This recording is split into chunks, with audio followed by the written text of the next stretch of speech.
روزوں کا مہینہ رمضان کا مہینہ ہے، جس میں قرآن اول نازل ہوا، جو لوگوں کا رہنما ہے اور جس میں ہدایت کی کھلی نشانیاں ہیں اور جو حق و باطل کو الگ الگ کرنے والا ہے۔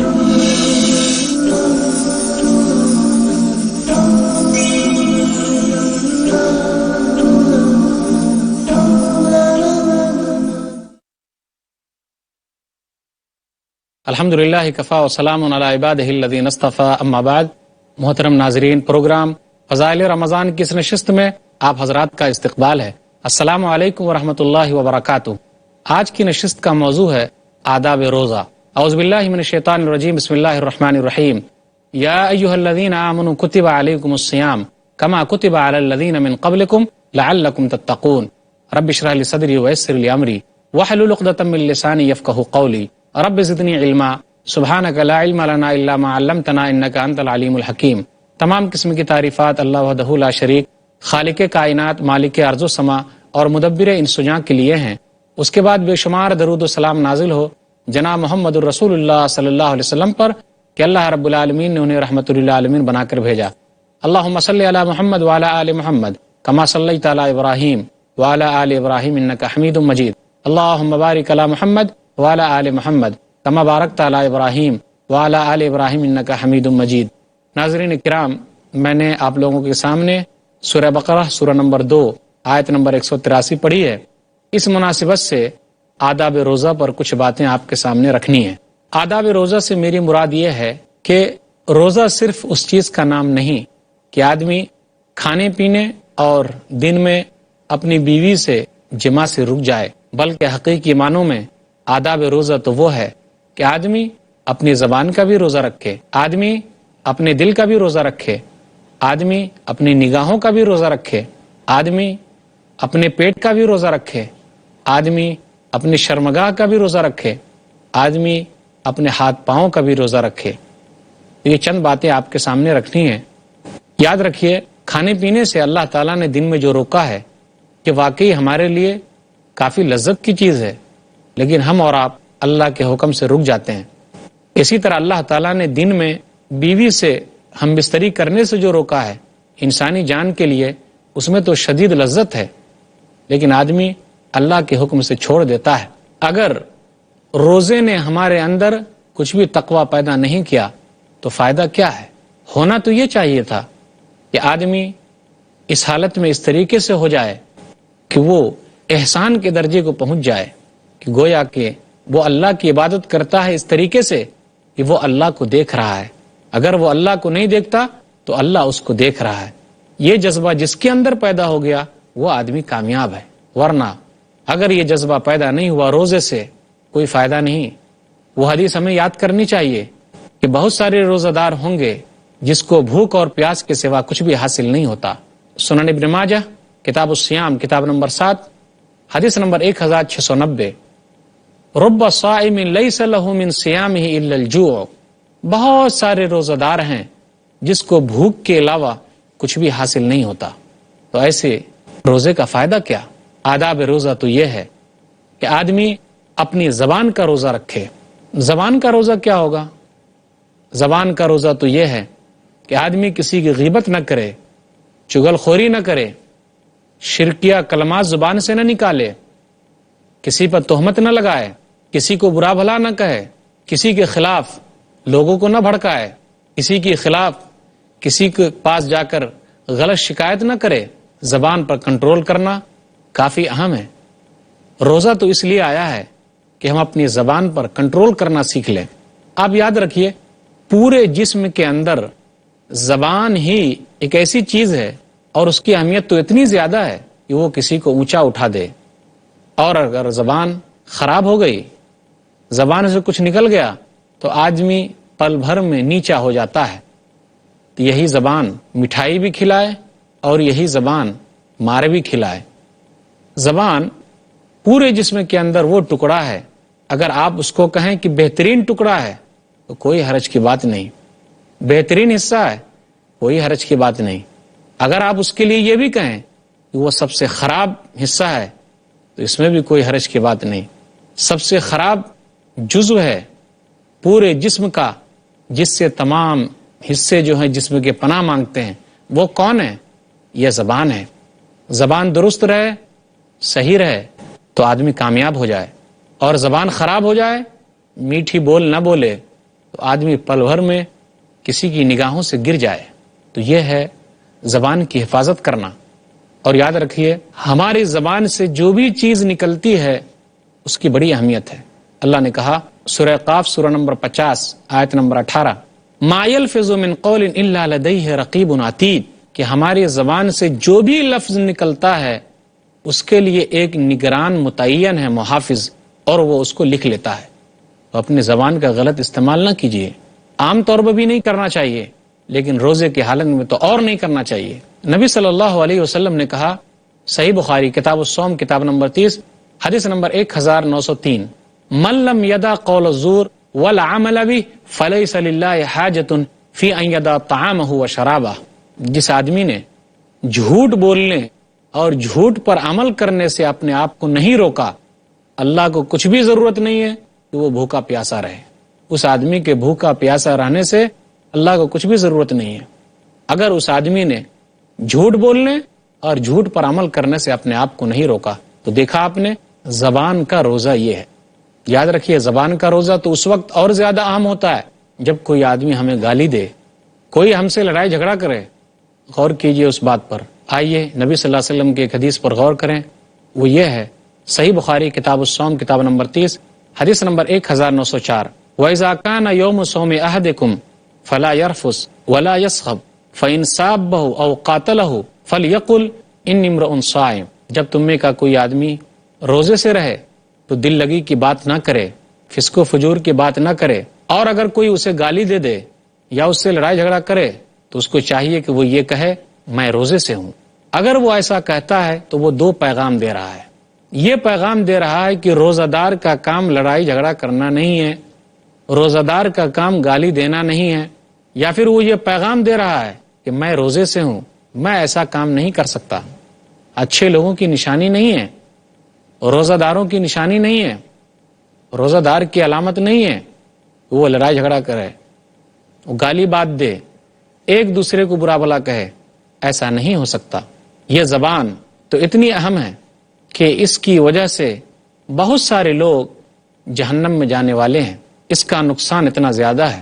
سنن ترمذی کتاب الایمان کتاب نمبر 38 باب نمبر 8 حدیث نمبر 2616، معاذ بن جبل رضی اللہ تعالیٰ عنہ سے نبی صلی اللہ علیہ وسلم نے کہا، اے معاذ، لوگ جو جہنم میں جائیں گے اکثر جانے والے ایسے ہوں گے جو اپنی زبان کی کٹائی کی وجہ سے جہنم میں جائیں گے۔ اس لیے ہم سب کے لیے ضروری ہے کہ ہم لوگ اپنی زبان کا روزہ رکھیں، جھوٹ بولنا چھوڑ دیں، جھوٹ پر عمل کرنا چھوڑ دیں، جھوٹ کی کھیتی باؤ کرنا چھوڑ دیں، لوگوں کو جھوٹ کی طرف بلانا چھوڑ دیں، غیبت چغلخوری سے دور رہیں۔ یہ ہے زبان کا روزہ۔ اب میں چند باتیں آپ کے سامنے دل کے روزے کے تعلق سے رکھنا چاہتا ہوں کہ آدمی صرف کھانے پینے سے باز نہیں رہا، اپنی بیوی سے ملنے سے باز نہیں رہا، بلکہ اس کے لیے ضروری ہے کہ اپنے دل کا بھی روزہ رکھے۔ اور دل کا روزہ کیا ہے؟ شرکیہ کلمات کو دل میں نہیں رکھنا ہے، توحید کو اپنے دل میں جمانا ہے۔ کینہ، کپٹ، حسد، جلن، بغض، عداوت، دشمنی، کسی بھائی کو حقیر سمجھنا، کسی سے جلنا، کسی سے حسد کرنا، کسی کو حقیر سمجھنا، ایسا نہیں ہے، یہ نہیں کرنا ہے۔ روزہ رکھتے ہوئے تو اور نہیں کرنا ہے، ویسے بھی نہیں کرنا ہے، لیکن دل کا روزہ تو یہ ہے کہ آدمی تمام شرکیہ باتوں سے دور رہے، کینہ کپٹ سے دور رہے، حسد سے دور رہے، جلن سے دور رہے۔ نبی صلی اللہ علیہ وسلم نے کہا تھا، صحیح بخاری کتاب الایمان کتاب نمبر 2 حدیث نمبر 52، کہ پورے جسم کے اندر وہ ٹکڑا ایک ایسا ہے، اگر وہ سیدھا رہے گا تو ہر چیز سیدھی رہے گی، اور اگر وہ ٹیڑھا ہو گیا تو ہر چیز ٹیڑھی ہو جائے گی۔ مائی ام سلمہ نے نبی صلی اللہ علیہ وسلم سے کہا کہ آپ صلی اللہ علیہ وسلم یہ دعا بہت زیادہ پڑھتے ہیں۔ سنن ترمذی کتاب الدعوات کتاب نمبر 45 حدیث نمبر 3522، یا مقلب القلوب ثبت قلبی علی دینک، اے دلوں کے پھیرنے والے، تو میرے دل کو دین پر ثابت قدم رکھ۔ تو نبی صلی اللہ علیہ وسلم نے کہا اے ام سلمہ سن لے کہ لوگوں کے جو دل ہیں وہ رحمان کی انگلیوں کے درمیان ہیں، فمن شاء قام ومن شاء زاغ، وہ جس کو چاہے درست رکھے، وہ جس کو چاہے ٹیڑھا کر دے۔ راوی نے اس آیت کی تلاوت کی، سورہ ال عمران سورہ نمبر 3 آیت نمبر 8، ربنا لا تزغ قلوبنا بعد اذ ہدیتنا وہب لنا من لدنک رحمہ انک انت الوہاب، اے ہمارے رب تو ہمارے دل کو ہدایت کے بعد نہ پھیر، وہب لنا من لدنک رحمہ، اور تو اپنی طرف سے ہمارے لیے رحمت اتار، انک انت الوہاب، تو بہترین دینے والا ہے۔ مومن آدمی کا دل ہمیشہ تکبر سے، غرور سے پاک و صاف ہوتا ہے۔ نبی صلی اللہ علیہ وسلم نے ارشاد فرمایا، صحیح مسلم کتاب الایمان کتاب نمبر 1 حدیث نمبر 91، لا يدخل الجنت من کان فی قلبہ مثقال ذرۃ من کبر، کہ وہ آدمی جنت میں داخل نہیں ہوگا جس کے دل میں ذرہ برابر کبر ہے، گھمنڈ ہے۔ ایک آدمی نے کہا اللہ کے رسول، اگر کوئی آدمی چاہتا ہے کہ اس کے جوتے اچھے رہیں، اس کا کپڑا اچھا ہو، کیا یہ تکبر کی نشانی ہے؟ تو نبی صلی اللہ علیہ وسلم نے کہا الکبر بطر الحق وغمط الناس، کہ کبر، گھمنڈ تو وہ ہے کہ حق بات کو دبایا جائے اور لوگوں کو حقیر سمجھا جائے۔ مومن آدمی کا دل ہمیشہ تواضع، خاکسار ہوتا ہے، وہ اپنے آپ کو بڑا نہیں سمجھتا، تکبر اور غرور کے ساتھ نہیں چلتا، اس کے دل میں یہ چیز نہیں ہے، وہ جانتا ہے اس کے لیے سخت وعید آئی ہے۔ مسند احمد جلد نمبر 2 صفحہ نمبر 118، من تعظم فی نفسہ ومن اختال فی مشیتہ لقی اللہ وہو علیہ غضبان، جس آدمی نے اپنے نفس کو بڑا سمجھا اور چلنے میں تکبر اختیار کیا، وہ اللہ سے اس حالت میں ملے گا کہ اللہ تعالیٰ اس آدمی پر غصہ ہوگا۔ مسند احمد جلد نمبر 2 صفحہ نمبر 340، کسی مومن آدمی کے دل میں بخیلی اور ایمانداری ایک ساتھ جمع نہیں ہو سکتی۔ تو مومن آدمی اس طریقے سے اپنے دل کا روزہ رکھتا ہے کہ تکبر نہیں کرتا، غرور نہیں کرتا، گھمنڈ نہیں کرتا، بلکہ ان تمام چیزوں کو اپنے دل سے نکال دیتا ہے۔ وہ کینہ کپٹ کو اپنے دل میں نہیں رکھتا، بلکہ تمام چیزوں کو باہر پھینک دیتا ہے۔ روزہ دار آدمی اپنے دل کی صفائی کرتا ہے، اپنے دل کو صاف رکھتا ہے، کیونکہ وہ اچھی طریقے سے جانتا ہے کہ اس دل کا مالک اللہ ہے، نہ جانے کب اللہ تعالیٰ اس دل کو کس طرح پھیر دے اور اللہ تعالیٰ اس دل کو کس طرح موڑ دے، کوئی نہیں جانتا۔ یہی وجہ ہے کہ نبی صلی اللہ علیہ وسلم ہمیشہ دعا کرتے تھے کہ اے اللہ اس دل کو تو دین پر ثابت قدم رکھ۔ روزہ دار اچھی طریقے سے جانتا ہے کہ یہ رمضان کا مہینہ ہے، دعا کر کے اپنے دل کی اصلاح کی فکر کرتا ہے، دعا کر کے وہ یہ سوچتا ہے اور وہ یہ کہتا ہے کہ اللہ اس کے دل کی اصلاح کر دے، اس کے دل کو بھلائی کی طرف لگا دے، اس کے دل سے کینہ کپٹ، حسد اور جلن کو نکال دے۔ واقعی پکا روزے دار وہ ہے جس نے پہلے اپنے زبان پر لگام لگائی اور اس کے بعد وہ اپنے دل پر لگام لگاتا ہے۔ محترم ناظرین، عنوان آداب روزہ، اس پر گفتگو ہوتی رہے گی، انشاءاللہ پھر ملیں گے چھوٹے سے وقفے کے بعد۔ محترم ناظرین، السلام علیکم ورحمۃ اللہ وبرکاتہ۔ دوبارہ آپ کا استقبال ہے پروگرام فضائل رمضان میں۔ عنوان ہے آداب روزہ۔ زبان کے تعلق سے یہ بھی بات تھی جو مجھے کہنی تھی، وہ یہ کہ جب آدمی کسی سے غصے میں آ جاتا ہے تو بہت ساری باتیں بکنے لگتا ہے، لیکن روزہ دار اس کو روکتا ہے۔ غصہ آ جائے، اس کا علاج اسلام نے بتایا ہے، بہترین علاج ہے، اور وہ علاج ہم سب کو کرنا چاہیے، اس پر عمل کرنی چاہیے۔ نبی صلی اللہ علیہ وسلم نے کہا اعوذ باللہ من الشیطان الرجیم، جو آدمی یہ پڑھے کہ میں اللہ کی پناہ میں آتا ہوں شیطان مردود سے، تو یہ غصے کے لیے بہترین علاج ہے۔ اسی طرح اگر آدمی کھڑا ہو تو بیٹھ جائے، اور آدمی اگر بیٹھا ہے تو وہ کیا کرے؟ لیٹ جائے۔ اس طریقے سے اس کا غصہ جو ہے وہ ٹھنڈا ہو جائے گا۔ جب آدمی غصے میں آ جاتا ہے تو بہت ساری باتیں بکنے لگتا ہے اور ادھر ادھر چلا جاتا ہے، پھر وہ یہ نہیں دیکھتا کیا وہ روزے سے ہے یا سامنے والا روزے سے ہے، کچھ بھی نہیں، کیونکہ اس کا دماغ جو ہے کہیں اور چلا گیا ہے۔ اس لیے شیطان اس مرحلے میں پورا کام کرا لیتا ہے۔ تعجب کر رہے ہوں گے کہ شیطان کو تو اللہ تعالیٰ نے اس مہینے میں جکڑ دیا ہے، پھر وہ کیسے روزے کی حالت میں ہم سے کام کرا لیتا ہے؟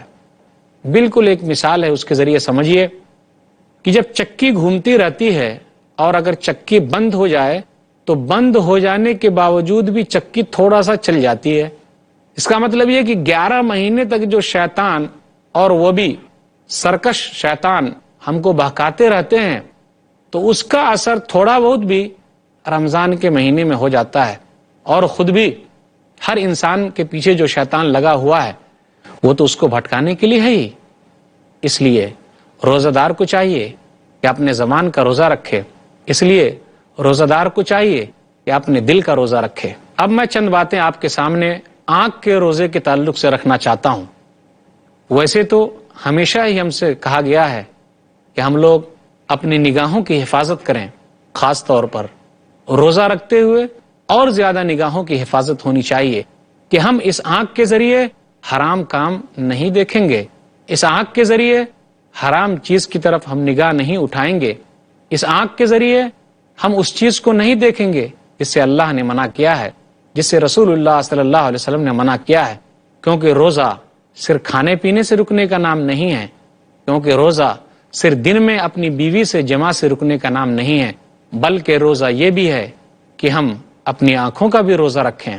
صحیح طریقے سے ہم جانتے ہیں کہ اسلام کے اندر نگاہوں کی حفاظت کتنی اہم ہے۔ اور یاد رکھیے، نگاہ ہی تو سب کچھ ہے، اور نگاہ تو شیطان کا ایک زہریلا تیر ہے۔ جب آدمی اپنی نگاہ کسی کی طرف اٹھاتا ہے اور یہ نگاہ بری نگاہ ہو گئی تو اس سے بہت سارے نقصانات سامنے آتے ہیں۔ جب نگاہ کسی سے ملتی ہے تو آدمی مسکراتا ہے، اور پھر مسکراہٹ کے بعد کسی سے ملاقات کے وعدے ہوتے ہیں، پھر اس کے بعد ملاقات ہوتی ہے، پھر وہ چیز ہوتی ہے جو نہیں ہونا چاہیے۔ اس لیے آنکھ بھی زنا کرتی ہے۔ آدمی کو آنکھ کے زنا سے بچنا چاہیے، خاص طور پہ رمضان کے مہینے میں تو اور بچنا ہے، تاکہ ہم زیادہ سے زیادہ نیکیاں جمع کر سکیں۔ سبھی لوگ جانتے ہیں کہ جہاں اللہ تعالیٰ نے عورتوں کو حکم دیا کہ وہ پردہ کریں، وہاں مردوں کو بھی اللہ نے حکم دیا کہ وہ اپنی نگاہوں کو نیچی رکھیں۔ بہت سارے لوگ ہیں جو اپنی نگاہ کا غلط استعمال کرتے ہیں، اسے بچنا چاہیے، اور روزے داروں کو خاص طور پہ بچنا چاہیے۔ اللہ نے کہا سورہ نور سورہ نمبر 24 آیت نمبر 30، قل للمؤمنین یغضوا من ابصارہم ویحفظوا فروجہم ذالک ازکیٰ لہم ان اللہ خبیر بما یصنعون۔ کہہ دیجیے آپ مومنوں سے کہ وہ اپنی نگاہیں نیچی رکھیں، شرمگاہوں کی حفاظت کریں، یہ ان کے لیے بہتر ہے، اور جو وہ لوگ کر رہے ہیں اللہ تعالیٰ ہر چیز سے باخبر ہے۔ پھر اس کے بعد اللہ تعالیٰ نے عورتوں سے کہا سورہ نور سورہ نمبر 24 آیت نمبر 31، وَقُلْ لِلْمُؤْمِنَاتِ يَغْضُضْنَ مِنْ أَبْصَارِهِنَّ وَيَحْفَظْنَ فُرُوجَهُنَّ۔ کہہ دیجیے مومنہ عورتوں سے کہ وہ اپنی نگاہیں نیچی رکھیں اور اپنی شرمگاہوں کی حفاظت کریں۔ اس لیے ہم سب کے لیے ضروری ہے کہ ہم نگاہوں کا بھی روزہ رکھیں، نگاہوں کو ان تمام بری باتوں سے بچا کے رکھیں جسے اللہ تعالیٰ نے روکا ہے اور رسول اللہ صلی اللہ علیہ وسلم نے روکا ہے۔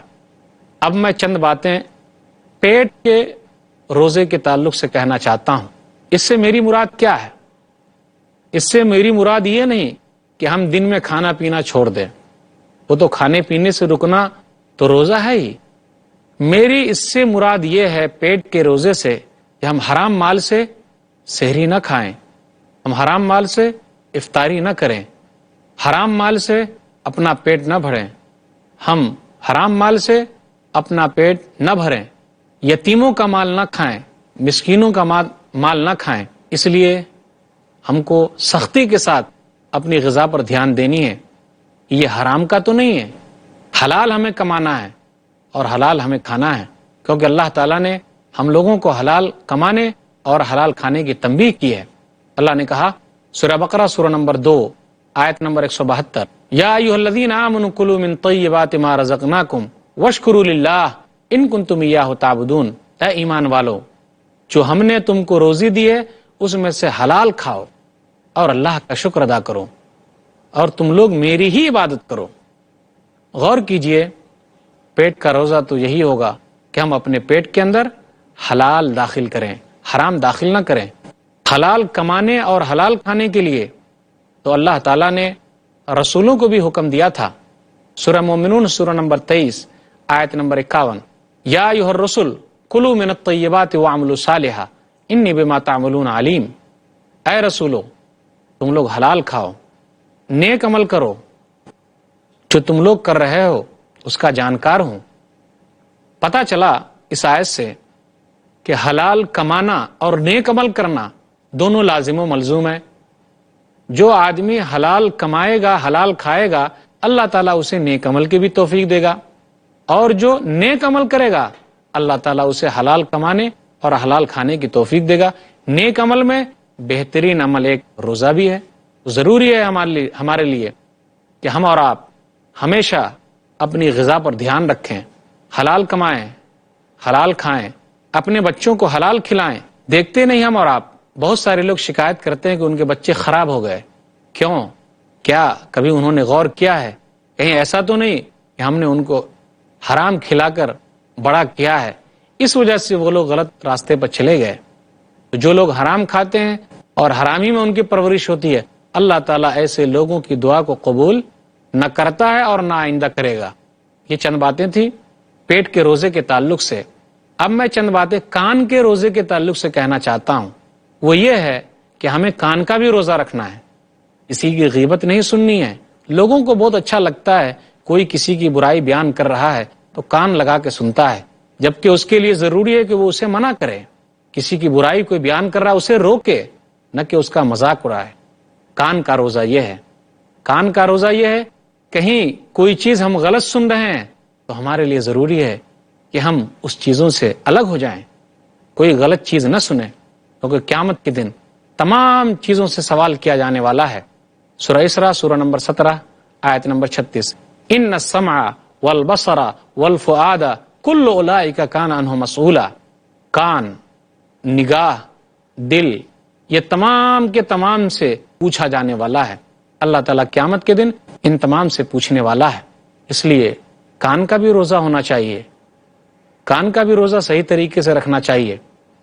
اب میں چند باتیں یہ کہنا چاہتا ہوں. ہاتھ کا بھی روزہ اور پاؤں کا بھی روزہ ہو. وہ کیسے؟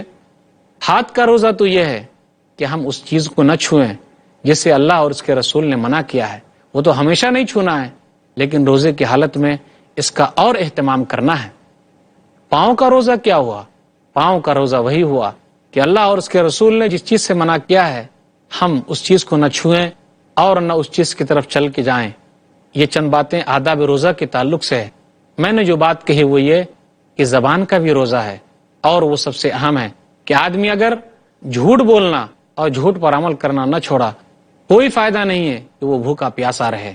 اسی طرح میں نے کہا دل سب سے اہم ہے. آدمی کو چاہیے کہ دل کا روزہ رکھے، شرک کو نکال دے، کینہ کپٹ کو ہٹا دے، جلن کو دور کر دے، اپنے دل کو صاف رکھے. ظلم و زیادتی جو دل کے اندر ہے، کسی کے خلاف بغض، اس کو ہٹا دے. اسی طرح میں نے کہا کہ کان کا بھی روزہ ہے، میں نے کہا نگاہ کا بھی روزہ ہے، میں نے کہا پیٹ کا بھی روزہ ہے، میں نے کہا ہاتھ اور پاؤں کا بھی روزہ ہے.